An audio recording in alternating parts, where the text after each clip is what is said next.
Rosa Weber, presidente Declaro do reaberta a STF. sessão, Senta-se ao renovando minha centro da saudação a bancada em todos e formato dando da letra U continuidade ao invertida. julgamento da ação penal 1060, sob a relatoria do ministro Alexandre de Moraes. Passo a palavra de imediato ao eminente ministro Nunes Marques, revisor. Senhora presidente, ministra Rosa Weber.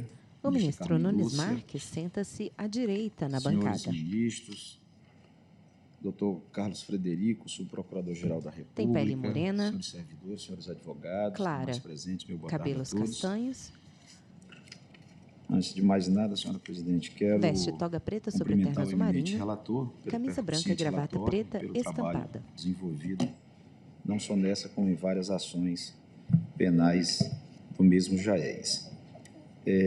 Da suspeição dos ministros dessa Suprema Corte para processar e julgar a presente ação. Inicialmente, a se rejeitar de plano, STF julgação na linha penal do contra voto proferido acusado pelo de eminente relator, participação nos a atos preliminar de suspeição dos antidemocráticos membros de dessa 8 Corte de para janeiro. processar e julgar a presente ação Vota penal. o ministro Porquanto revisor ausente a Nunes demonstração Marques. de suporte fático hábil a caracterizar a hipótese prevista no artigo 254.1 do Código de Processo Penal, inimizade capital do juiz em relação à parte, em ordem a amparar a arguição. Ademais, o réu não apresentou a exceção na forma como preconiza o regimento interno deste Supremo Tribunal Federal, artigo 277 seguintes, daí porque afasto a arguição. Em relação à incompetência do Supremo Tribunal Federal para processar e julgar a presente ação penal, senhora presidente, eu farei juntada de votos, já me pronunciei em aproximadamente 1.345 processos nesse sentido, acolhendo essa preliminar e, para manter coerência com a minha posição, eu reitero com razões remissivas aos votos já lançados nos demais processos por ocasião dos julgamentos da admissibilidade da denúncia. Dos crimes de dano qualificado contra o patrimônio da União, Código Penal, artigo 163, parágrafo único, incisos 1, 2, 3 e 4, e de deteriorização do patrimônio público tombado, Lei 9.605, de 98, artigo 62, inciso 1. Examino inicialmente a prova da materialidade da autoria em relação aos crimes de dano qualificado contra o patrimônio da União e de deterioração do patrimônio público tombado, os quais se encontram tipificados nos seguintes termos.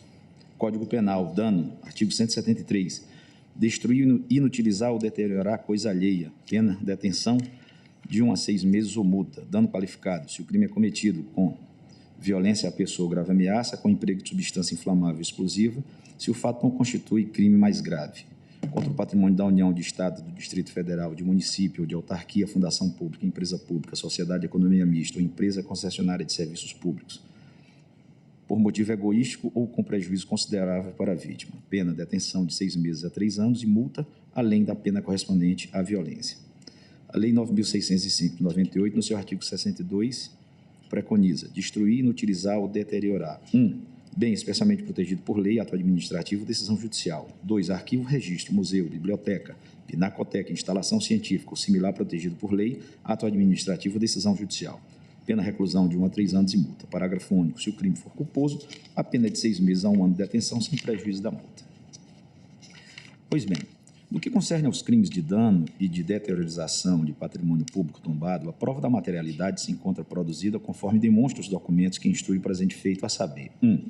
Imagens com registros dos locais vandalizados. 2. Relatório preliminar sobre atos ocorridos no dia 8 de janeiro de 2023 na sede do Senado Federal, ofício número 28 de 2023, elaborado pela Secretaria de Polícia do Senado. 3. Relatório preliminar do Instituto de Patrimônio Histórico e Artístico, INFAM, ofício 10 de 2003, do CINFRA, consolidação dos bens furtados ou danificados decorrente dos atos do dia 8 de janeiro, no Senado. 4. Exame preliminar e local de dano da Secretaria de Polícia Legislativa do Senado, ofício número 3 de 2023, DG. A destruição do patrimônio, inclusive de patrimônio tombado, perpetrada por meio dos tristes, graves e lamentáveis atos de vandalismo a que assistimos no dia 8 de janeiro de 2023, deve ser repudiada de forma veemente, conforme venho registrando enfática e reiteradamente. Tais eventos constituem verdadeira mácula em nossa história recente. Portanto, reitero novamente meu veemente repúdio aos atos de vandalismo contra o patrimônio público, bem assim de desrespeito e afronta aos poderes constituídos. A pretensão acusatória submetida a julgamento na presente ação penal foi deduzida contra denunciado detido no prédio do Congresso, mais especificamente no Senado da República. A representação criminal apresentada pela Advocacia do Senado Federal aponta como fundamento no auto de prisão em flagrante do relatório preliminar de danos ao patrimônio do Senado Federal e demais documentos a ele anexados, 38 pessoas identificadas que foram presas dentro do plenário da referida casa, por sua Polícia Legislativa, pelos fatos típicos narrados, conforme detalhado no auto de prisão em flagrante número 1, 2023. Em relação aos acusados presos na sede do Congresso Nacional, Senado, denunciados no âmbito do inquérito 4.922, foram ouvidos, por ocasião da lavratura do auto de prisão em flagrante, as seguintes testemunhas que compõem o rol desse conjunto de denúncias: Gilvan Viana Xavier, Wallace França de Mello e Caio César Afonso Grilo. Em juízo, por ocasião da audiência de instrução, Wallace França de Mello afirmou que, no fim de semana de 8 de janeiro de 2023, estava de plantão em escala ordinária. Participou das prisões em flagrante das pessoas que estavam no plenário do Senado. Os manifestantes bradavam palavras de ordem como intervenção militar, expressões depreciativas contra o presidente, como Lula, ladrão, seu lugar é na prisão, e diziam que só sairiam dali com a presença do Exército. No plenário, praticamente não houve dano, mas foram realizadas barricadas com cadeiras. Fora do plenário, houve diversos danos e vidros quebrados. No Museu do Senado, algumas fotos de presidentes foram danificadas na galeria de presidentes da casa. No Salão Azul, houve embate dos agentes policiais com invasores e estes jogavam pontalites, bolas de metal, jatos de água e gás na direção dos agentes policiais. Não viu objeto inflamável nem arma de fogo. Na chapelaria foram quebrados vidros e tinha muita gente entrando, mas ele não estava no momento em que os vidros foram quebrados. O grupo era bastante heterogêneo e não tinha uma liderança. Uns queriam sair, outros queriam a presença do Exército. No plenário do Senado, haviam dois tipos de grupos, um mais agressivo e outro rezando. Que 3 senhoras que estavam no plenário pediram para tirar foto e deixaram o ambiente, pois a ordem inicial era para negociar a retirada dos manifestantes do plenário e somente essas 3 pessoas saíram. Isso foi o depoimento em juízo de Wallace França de Mello. Afirmou ainda o depoente que se recordava do rosto do acusado Aécio Lúcio Costa, mas não de ter presenciado qualquer ato de violência cometido por ele. Do plenário não houve embate, nem o cometimento de ato de violência pelos manifestantes. Conversava com os manifestantes no plenário e, naquele local, não estavam com objetos, pontalites, bolas de gude ou máscaras, e não agrediram o depoente nem os policiais. O grupo era heterogêneo dentro do plenário, porque havia pessoas orando, fazendo live, manifestando, e havia pessoas com celular. Não foi ameaçado pelos manifestantes e não viu prática de ameaça ou lesão corporal contra ninguém lá dentro. Perguntou se havia um líder ali no local e uma pessoa se apresentou, salvo engano, era um pastor. Ouviu orações de pessoas que estavam sentadas nas cadeiras e não se sentiu ameaçado por elas. A ordem de prisão no plenário foi dada por Gilvan. Nunca havia visto algo nessa proporção. Escutou alguma coisa sobre deposição do governo e insatisfação com o resultado das eleições. Everaldo Bosco Rosa Moreira disse, por sua vez, que se encontrava de plantão desde as 7 horas do dia 8 de janeiro de 2023. Com relação aos 6 réus no processo objeto da audiência, não se recordava de nenhum deles individualmente. Chegou a entrar no plenário, mas não participou de negociações com os invasores. Ficou pouco tempo no plenário e não conversou com ninguém. Havia dezenas de pessoas no plenário, cerca de 40 ou 50. Algumas faziam vídeos, outras proferiram palavras de ordem, outras balançavam bandeiras, outros diziam que só sairiam dali mortos. No plenário houve danificação de alguma mesa e computador. Havia grupos heterogêneos, com pessoas mais agressivas, outros mais passivos, alguns davam apoio moral com gritos, não presenciou o uso de bombas no plenário, não foi ameaçado e não sofreu violência naquele local, não se lembrando se havia pessoas orando ali. No momento do embate, havia pessoas com liderança que chamavam os outros. Algumas pessoas ficavam nessa posição, mas não foram identificadas. Não ficou sabendo do fato de que 3 pessoas haviam sido liberadas. Gilvan Viana Xavier, coordenador da Polícia Legislativa do Senado, declarou em juízo que não estava na escala de plantão do dia 8 de janeiro de 2023, mas em missão no Espírito Santo, e diante das informações recebidas sobre as invasões, retornou a Brasília. Disse que estava na base da polícia na garagem e recebeu informação de que, por volta das 14h15, 14h30, os manifestantes haviam rompido a linha de contenção da PM, momento em que deu comando para fechamento da chapelaria. Os manifestantes conseguiram ultrapassar a barreira utilizando-se de paus, pedras, bolinhas de gude e estilingues. Quando romperam o bloqueio, os policiais legislativos foram recuando e, com a chegada de mais policiais, conseguiram fazer linha de contenção no Salão Azul. A atuação naquele momento foi orquestrada. Houve utilização de água lançada nos policiais, divisão de atividades e coordenação. O depoente foi quem deu a voz de prisão em flagrante no interior do plenário do Senado. Quando chegaram no plenário, os vidros já estavam sido rompidos e policiais foram machucados, tendo havido a quebra de objetos no local, como cadeiras, mesas, computadores. Naquele momento, chamou os policiais para conduzir a saída dos manifestantes de forma ordeira, mas eles continuaram com a gritaria e, em seguida, foi dada a voz de prisão a eles. Uma pessoa que estava na mesa da presidência do Senado, no plenário, resistiu à prisão, mas não se lembra nem da fisionomia, nem do nome dessa pessoa, sabendo dizer que era um homem. O acesso dos manifestantes ao plenário se deu pelo museu e pelo Salão Azul, principal acesso, tendo alguns manifestantes passado pelo Salão Negro e entrado no plenário pelo museu. Não havia produtos inflamáveis no Senado, não colocaram fogo e não houve disparos de arma de fogo. Afirmou a testemunha que não se recordava dos acusados Aécio, Ana Cláudia e Alice, nem pelos nomes, nem pelas fisionomias deles.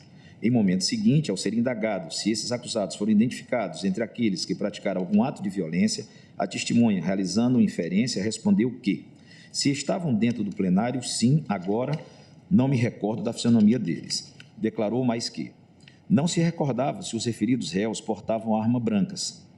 Havia pessoas sentadas no plenário gritando a todo momento e não praticavam nenhum ato de violência. Não se recorda de ter sofrido qualquer violência ou ameaça por parte dos acusados Aécio, Alice e Ana Cláudia. Não passou todo o tempo no plenário, pois estava no comando de tudo e os fatos aconteciam dentro e fora do plenário. Não sabe se havia algum líder do movimento ali. Assim que chegou ao plenário e se deparou com computadores quebrados, mesas quebradas e microfones desparafusados, deu voz de prisão. O grupo de manifestantes era homogêneo, sentiu-se ameaçado por todas as pessoas que estavam ali no plenário, porque se chegaram no plenário é porque eles estavam com ânimos bem acirrados, mas algumas pessoas podem ter depredado alguma coisa e outras não. Não deu autorização para a liberação das 3 mulheres, não tendo ficado sabendo desse fato. Retificou em parte o Ação depoimento Penal dizendo que não ficou muito 1060, tempo no MPF plenário, contra pois Écio estava tanto Lúcio no Costa plenário quanto Pereira. no Salão Azul e STF Chapelaria. julgação penal Não contra pode afirmar acusado de quem participação estava na nos cadeira do atos presidente, nas cadeiras dos antidemocráticos senadores embaixo, de 8 nem de na janeiro. tribuna. Não Quem vota é o reconheceu a ministro denunciada Ana revisor Flávia, nem os Nunes acusados Marques. Alessandra e Joelton. Por fim, Caio César Alonso Grilo, em depoimento detalhado, declarou em juízo que não estava na escala do plantão, tendo seu chefe imediato pedido apoio para a realização dos trabalhos realizados pela Polícia do Senado no dia 8 de janeiro de 2023, em razão do movimento naquele dia. Chegou por volta de 15h20, 15h30 no prédio do Senado. Participou das prisões, pois estava no plenário e ajudou a conduzir os manifestantes. Todas as pessoas presas estavam concentradas dentro do plenário. Quando havia um número razoável de policiais, começaram a acompanhar, de certa forma, pacífica, os manifestantes, salvo um e outro que tiveram de ser pegos pelo braço para a realização da prisão. Não houve resistência complexa para se lidar no momento da prisão. Alguns sentaram nas cadeiras dos senadores e não queriam sair. Gritavam palavras de ordem e diziam que sairiam dali apenas com a presença de militares do Exército até o momento em que foi anunciada a ordem de prisão. Alguns portavam objetos em mochilas, os quais foram separados, e na delegacia foi realizada a apreensão. Ao chegar, entrou pela chapelaria do Senado e, junto com os demais colegas, subiu a escada para o Salão Azul e encontrou o cenário de ocupação do Salão Negro, mas o Salão Azul ainda não havia sido invadido. Bloqueou os elevadores com as lixeiras, comunicou-se com a central e soube que o plenário já havia sido invadido. Obteve informação de que, no plenário, os manifestantes estavam pacíficos, não estavam quebrando nada. Então, o Gilvan permitiu que o depoente entrasse no plenário, não para entrar em conflito, mas para evitar danos aos objetos e instalações no local. Tinha a intenção inicial de que os manifestantes saíssem. Disse aos manifestantes: parem por aqui, a mensagem de vocês já foi dada, mas eles se recusaram a sair. Não tinha intenção de tomar medidas contra eles, então ligou a câmera do seu colete e foi registrando os rostos das pessoas. Gilvan disse ao depoente que não era para falar mais que os manifestantes sairiam pacificamente, tendo o depoente cumprido a determinação. Depois, um colega confirmou que haveria a prisão de todos eles. Não foi agredido no plenário. Foi colocada uma barricada para evitar que a polícia entrasse no plenário, para bloquear os acessos depois que a parcela mais violenta dos manifestantes entrou. Viu que, de modo geral, o plenário foi preservado. Havia pedido ao Gilvan inicialmente para entrar, a fim de realizar um trabalho de convencimento para evitar a destruição do patrimônio e, nesse momento inicial, tentou o diálogo. Havia lá, aparentemente, um líder de prenome Leonardo. Ao sair, momentaneamente, fez um acordo com essa pessoa, indicando-o para ser um guardião da ordem, ao que ele disse que aceitaria com muita honra. Ouviu no momento em que Leonardo disse: pessoal, não vamos destruir, quem está destruindo são petistas infiltrados, vamos manter a ordem.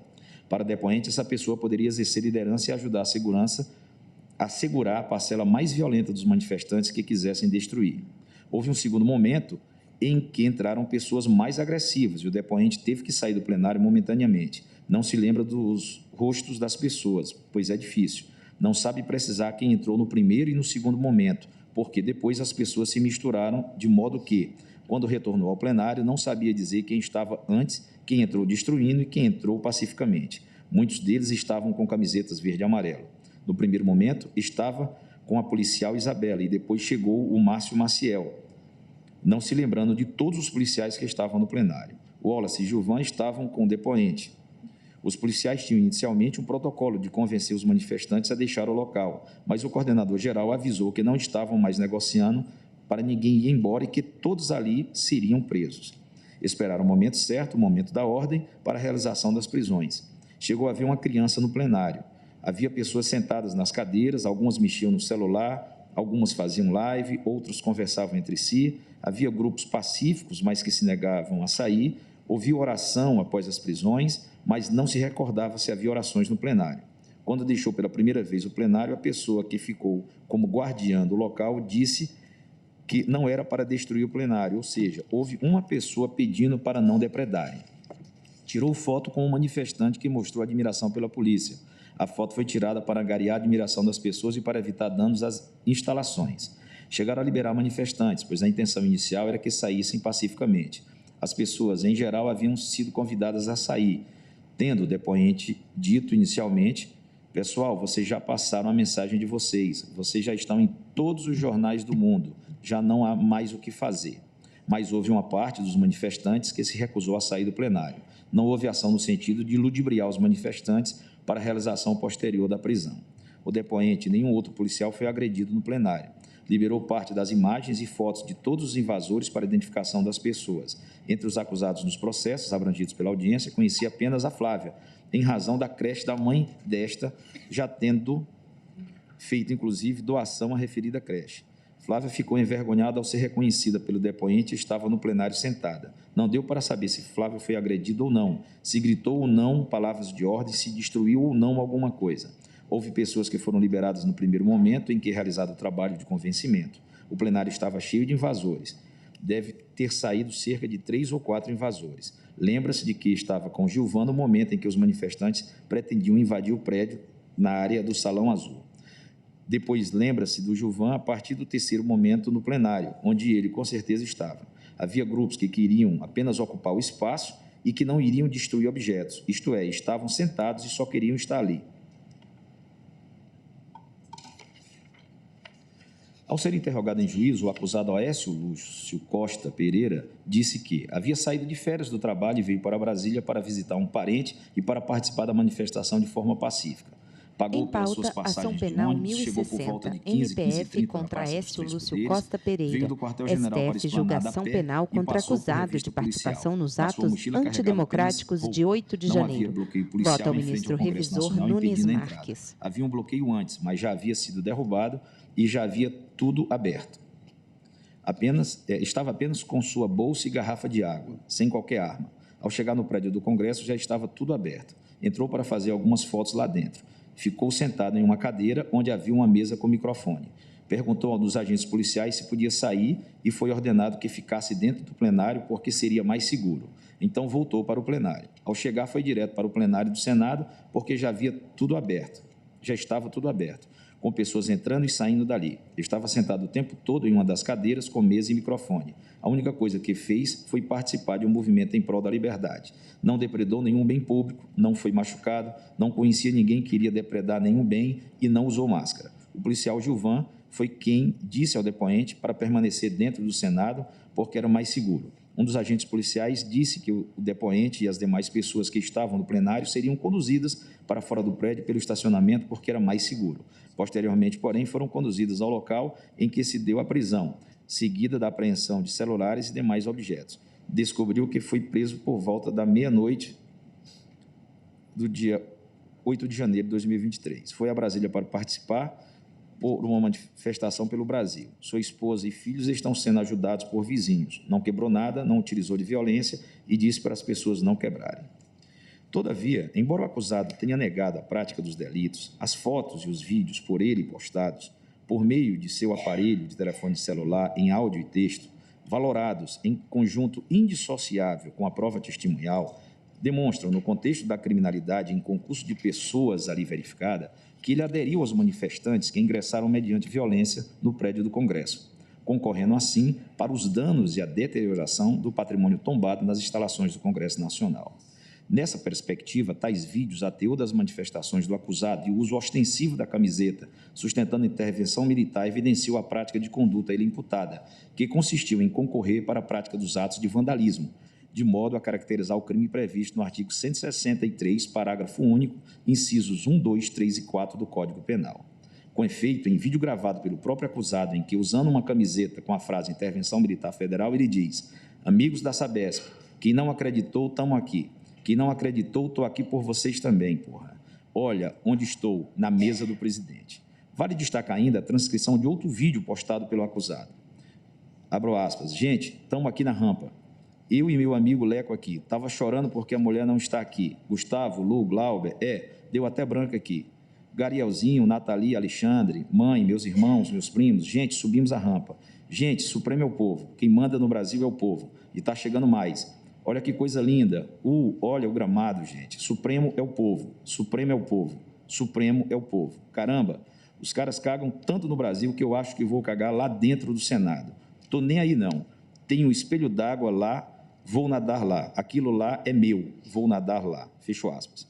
Em suma, caso seja superado a incompetência desta Corte, penso que o acusado deve ser condenado nas penas do artigo 173, parágrafo único, incisos 1, 2, 3 e 4 do Código Penal e do artigo 62.1 da Lei 9.605 de 98, razão pela qual adiro em relação a esses crimes ao voto proferido pelo eminente relator. Dos crimes tipificados nos artigos 359-L, 359-M e 288 do Código Penal.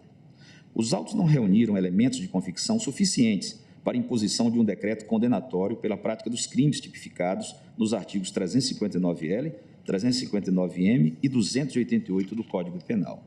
É disso que, no campo da jurisdição penal, a condenação exige a formação de um juízo de certeza, calcada em prova coesa, harmônica, inequívoca, para que se conclua pela existência do crime, materialidade e pela autoria delitiva.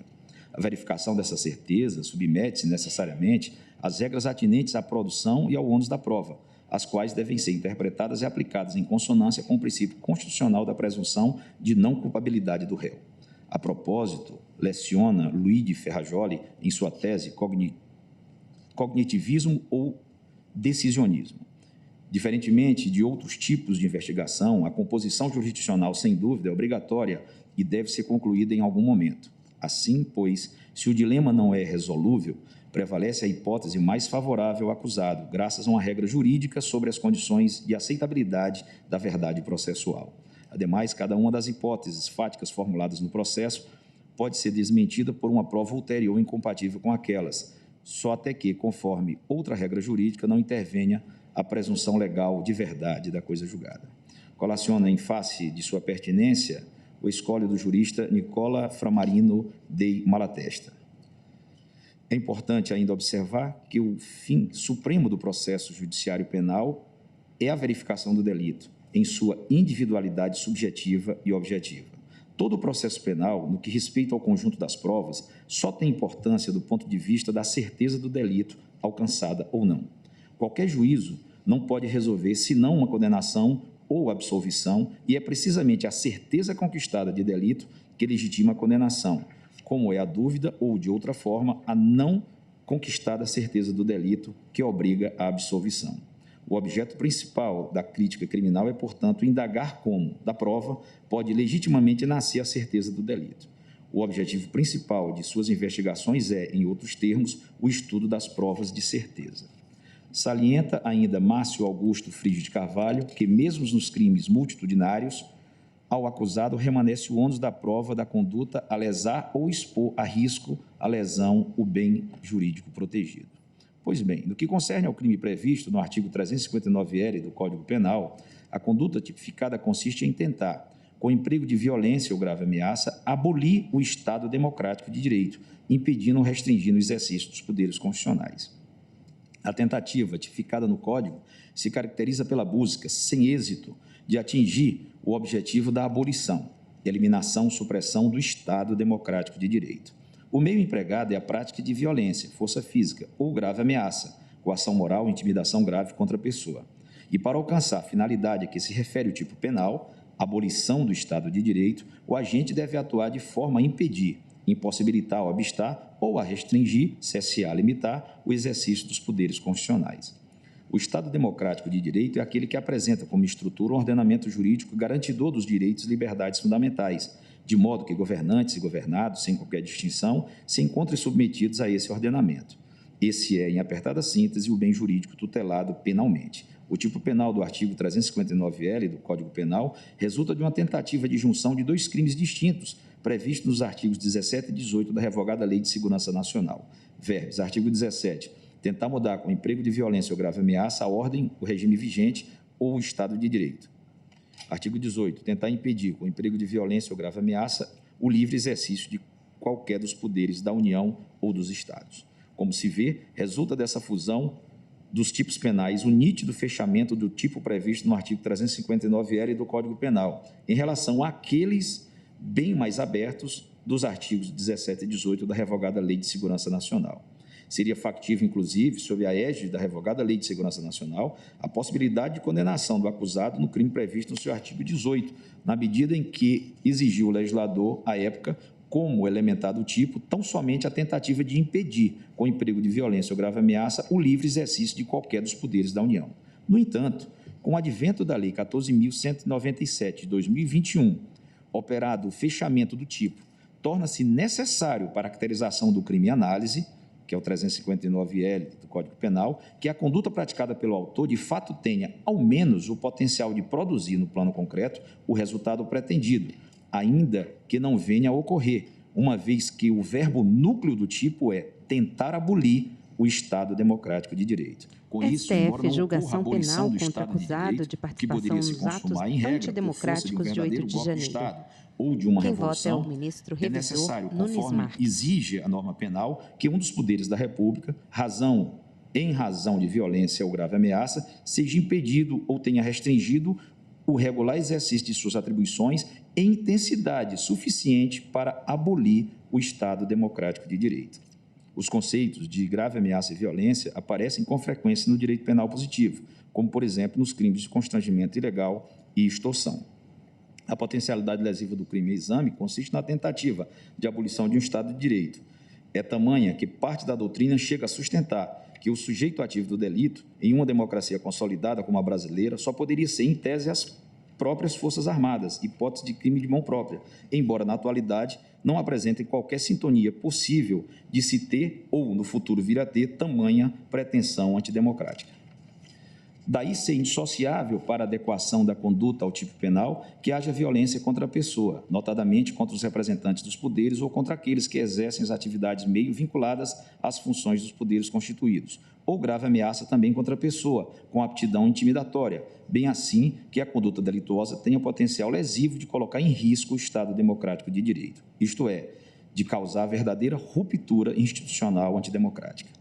Tal crime somente é passível de cometimento por organização ou organismo, em regra armado, que tenha materialmente poder concreto de atuação para provocar uma ruptura de tal magnitude. No caso em exame, não se demonstrou emprego de violência ou grave ameaça contra nenhum dos representantes dos poderes da República, em ordem a caracterizar uma tentativa material idônea de abolição do Estado democrático de direito, mormente porque as invasões dos prédios públicos se deram em um domingo, 8 de janeiro de 2023, em período de recesso parlamentar, de recesso do Poder Judiciário, em um momento no qual, sabidamente, os representantes do Executivo também não se encontravam em atividade. Tampouco há elemento indiciário por menor que seja, da prática de qualquer ato de violência ou grave ameaça contra algum agente político, representante de um dos poderes da República, nem mesmo contra algum membro do corpo de servidores que exerce atividade meio para o exercício das competências inerentes a cada um desses poderes, com aptidão real para alcançar o objetivo de abolir o Estado democrático de direito. As lamentáveis manifestações ocorridas no dia 8 de janeiro de 2023, apesar da gravidade do vandalismo, não tiveram alcance de consistir em uma tentativa de abolir o Estado de Direito. Um grupo difuso e descoordenado de manifestantes, vários deles motoboys, ambulantes, vendedores, entregadores, prestadores de pequenos serviços, donas de casa, aposentados, não teria qualquer condição de atuar no sentido da consecução desse crime. A realização de atos de vandalismo com o objetivo de desencadear uma intervenção militar constituiu, segundo penso, expediente completamente inapto ao alcance do objetivo almejado pelos manifestantes, porquanto as Forças Armadas jamais sinalizaram qualquer adesão aos objetivos ilícitos sustentados por inúmeros desses manifestantes.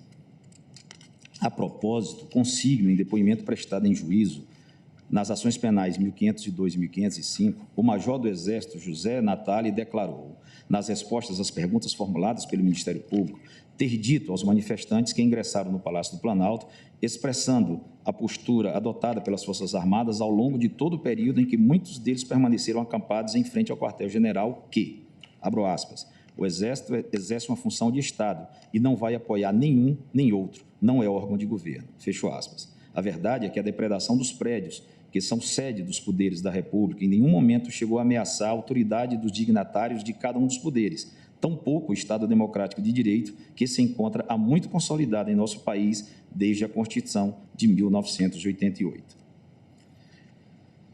De igual forma, os autos não reuniram elementos de prova suficientes, seja para o recebimento da denúncia, consoante entendimento por mim sustentado nos votos que já proferi, tampouco para subsidiar um decreto condenatório em relação aos crimes previstos no artigo 288, parágrafo único e 359-M do Código Penal. A conduta típica descrita no caput do 288 consiste na associação, união, agrupamento, reunião de 3 ou mais pessoas para o fim específico de cometer crimes indeterminados. O parágrafo único dispõe que a pena será aumentada até a metade se a associação for armada ou houver participação de criança ou adolescente. A associação criminosa, além de precisamente delimitada entre seus membros, deve apresentar estabilidade, permanência e certa durabilidade, traço que diferencia tal delito do concurso eventual de pessoas. Na espécie, a acusação não logrou reunir, na instrução do presente feito, elementos de prova suficientes de que o réu, preso no prédio do Congresso Nacional, tivesse associado de forma organizada e estável com o fim específico de praticar uma série de crimes indeterminados, elementares indispensáveis para viabilizar o recebimento da denúncia pela prática do crime previsto no artigo 288, parágrafo 1 do Código Penal e, por consequente, também a sua condenação. Ora, a condenação pela prática do delito de associação criminosa existe identificação dos membros integrantes de um grupo determinado de pessoas que tenham se associado previamente para o cometimento de crimes. Nesse caso, não se pode presumir, data vênia, que todos os acusados presos nos prédios invadidos ou nas imediações deles manifestassem indistintamente tal vínculo associativo, com certa estabilidade e com o objetivo de praticar delitos indeterminados. Era dever da acusação ter esmiuçado as condutas de cada acusado, o que, na verdade, não fez, visto que a denúncia é completamente indeterminada em relação aos dados circunstanciais da conduta do acusado em relação aos crimes ora em análise. O que, onde, quando, por quê, quem e com quem. É possível que tenha havido associação criminosa entre parte dos invasores dos prédios que participaram dos atos de depredação. Porém, os supostos membros da associação deveriam ter sido apontados pela acusação como tais, identificados concretamente os vínculos entre eles e as funções desempenhadas individualmente. Não é viável, portanto, imputar esse crime indistintamente a todos os acusados presos. Não há que se demonstrar a extensão da associação criminosa. Há que se demonstrar a extensão da associação criminosa, com reconhecimento dos membros que a integram e os elementares acima referidas, sob pena de transformar o concurso eventual de pessoas em associação criminosa. De igual forma, não vislumbra elementos suficientes para a condenação pela prática do crime de golpe de Estado, Código Penal, artigo 359-M, pelo acusado. A conduta prevista no artigo 359-M do Código Penal, introduzido pela Lei 14.197 de 2021, consiste em tentar depor, por meio de violência ou grave ameaça, o governo legitimamente constituído. Nesse caso, a finalidade da atuação do agente é a deposição, destituição de alguém do cargo, do chefe do governo federal eleito, e o meio é o emprego de violência ou grave ameaça, os quais devem possuir aptidão real para o atingimento do objetivo ilícito. A propósito do delito em questão, leciona Rogério Greco. O artigo 359-M foi inserido no Código Penal através da Lei 14.197, 1º de setembro de 2021, criando o delito de golpe de Estado, cuja figura típica possui os seguintes elementos. A conduta de tentar depor por meio de violência ou grave ameaça. B, o governo legitimamente constituído. Paulo Bonavides, dissertando sobre a definição do conceito de golpe de Estado, aduz que, não obstante as afinidades que tem com os conceitos de revolução, guerra civil, conjuração e putsch, o golpe de Estado não se confunde com nenhuma dessas formas e significa simplesmente a tomada do poder por meios ilegais. Seus protagonistas tanto podem ser um governo como uma assembleia, bem assim autoridades já alojadas no poder. São características do golpe de Estado a surpresa, a subitaneidade, a violência, a frieza do cálculo, a premeditação, a ilegitimidade. Faz-se sempre às expensas da Constituição e se apresenta qual uma técnica específica de apoderar-se do governo, independentemente das causas e dos fins políticos que motivam. Para que o golpe de Estado seja considerado crime, a necessidade de que a tentativa de deposição do governo legitimamente constituído seja levada a feito por meio de violência ou grave ameaça. Reitero aqui os mesmos fundamentos que apresentei acima e que me conduziram a formar convicção no sentido da absolvição do acusado quanto ao delito do artigo 359-L do Código Penal. A caracterização do delito tipificado no artigo 359-M, golpe de Estado, inserido no capítulo dos crimes contra o Estado Democrático de Direito do Código Penal, exige instrução probatória conclusiva no sentido de demonstrar uma atuação que tenha importado em ameaça real e concreta ao bem jurídico protegido pelo tipo penal citado, qual seja o governo constituído. A conduta delituosa é que se volta, portanto, contra o chefe de Estado e de governo. Vale salientar, ainda que, em crimes de semelhante natureza e gravidade, a jurisprudência deste tribunal, interpretando a revogada Lei 7.170 de 83, que previu os crimes contra a segurança nacional, adotou compreensão no sentido de que, da conjugação dos artigos 1º e 2º da Lei 7.170 de 83, extraem-se dois requisitos de ordem subjetiva e objetiva. 1. Motivação e objetivos políticos do agente. E 2. Lesão real ou potencial à integridade territorial, à soberania nacional, ao regime representativo e democrático, à federação ou ao Estado de Direito. Precedentes: RC 1472, Tribunal Pleno, ministro Dias Toffoli, revisor ministro Luiz Fux, decisão, acordo unânime, 25 de maio de 2016, RC 1473, primeira turma, relator ministro Luiz Fux, julgado em 14 de novembro de 2017. Assim é que, além de inexistentes na espécie as elementares do crime previsto nos artigos 359-L e 359-M do Código Penal, os expedientes empregados no dia 8 de janeiro de 2023 caracterizam, em realidade, a hipótese de crime possível em relação a ambos os delitos, em virtude da ineficácia absoluta do meio empregado pelos manifestantes para atingir o Estado democrático de direito. Colaciona a propósito o magistério de Alberto Silva Franco. O conceito de crime possível está estreitamente vinculado às noções de ineficácia absoluta de meio ou a impropriedade, também absoluta do objeto. De longa data, a doutrina brasileira tem procurado preencher as áreas de significado do meio ou do objeto quando se revelam de forma absoluta ou relativa, ineficaz ou imprópria. Vem a talho, por fim, no presente caso, a advertência apresentada por Denise Hammerschmidt, Emily Garcia e Fernando Antônio Soubia, no que concerne a aplicação de tipos penais abertos, como dos artigos 359-L e 359-M do Código Penal. O resultado do surgimento dessa estrutura punitivo-populista é que criminalidade e o controle do crime tomaram-se centrais à governança no final do século XX. As políticas de justiça criminal tomaram-se eminentemente simbólicas, servindo de cartaz após tragédias exploradas extensas e maniqueisticamente pela mídia e, para essa retórica política recém-desenvolvida, as vítimas de crimes e a sociedade lutam lado a lado contra um enxame de infratores provenientes de subclasse. Neste discurso, os dois lados bem definidos são os elementos de um jogo de soma zero, a ser a favor de medidas que protejam o infrator dos excessos estatais equivalentes, a ser contra as vítimas e contra a sociedade como um todo. Em suma, tendo em mente as elementares do crime em análise, concluo pela absolvição do acusado em relação a esses delitos, com fundamento no artigo 386-2 do Código de Processo Penal, em relação aos crimes do artigo 359-L e 359-M do Código Penal, e com fundamento no artigo 386-7 em relação ao crime do artigo 288 do Código Penal.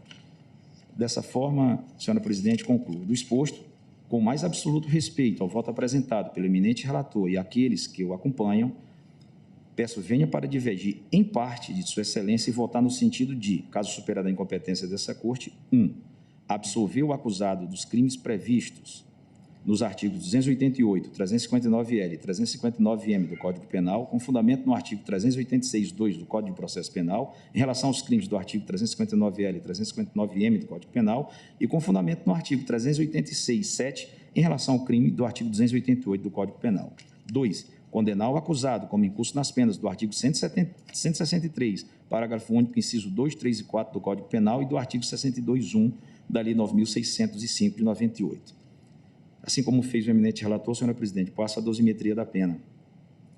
Dano qualificado. No caso em exame, considerando das circunstâncias judiciais previstas no artigo 59 do Código Penal, a saber, a culpabilidade, antecedentes, conduta social, personalidade, motivos, circunstâncias, consequências do crime e comportamento da vítima, entendo que devem ser valoradas negativamente as circunstâncias e consequências do delito, em razão da extensão dos danos e da grave mácula que os atos do dia 8 de janeiro de 2023 representaram para o Brasil, inclusive no exterior, colocando em risco a integridade física dos agentes de segurança. As demais circunstâncias são íncitas ao tipo penal qualificado. Fixo, pois, na primeira fase, pena base do delito de dano qualificado em 1 ano e 6 meses de detenção e em 40 dias multas, fixando o valor do dia multa no patamar mínimo legal. Na segunda fase da dosimetria, não há atenuantes ou agravantes a serem aplicadas à pena base. Na terceira fase, aplico a causa de diminuição do artigo 29, parágrafo 1º do Código Penal, haja vista a participação de menor importância, levando em conta ainda que o réu não praticou depredações por mão própria.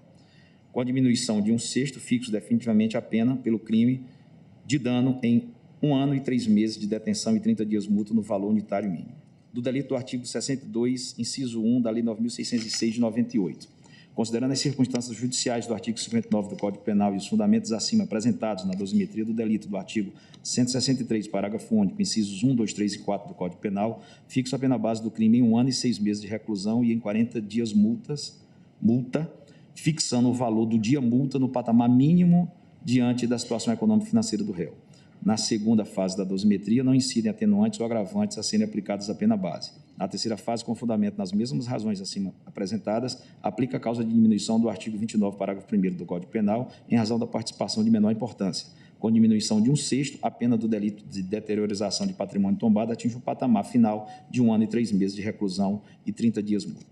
Somadas, em razão do concurso material, as penas correspondem a 2 anos e 6 meses de reclusão em regime inicial aberto, além de 60 dias multa, fixado o dia multa no valor do mínimo legal para os delitos do artigo 163, parágrafo único, incisos 1, 2, 3 e 4 do Código Penal e artigo 62.1 da Lei 9.605 de 98. Condena o acusado ao pagamento das custas nos termos do artigo 804 do Código de Processo Penal.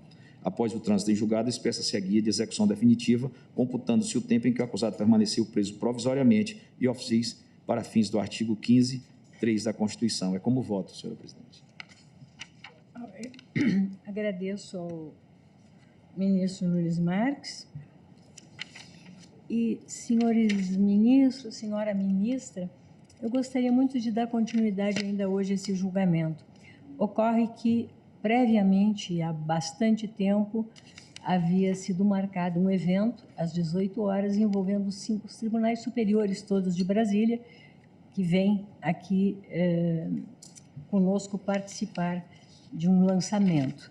E não bastasse, poderia retardar, mas às 18h30 eu tenho um evento no Conselho Nacional de Justiça, também sobre sistema prisional, que não posso deixar de comparecer.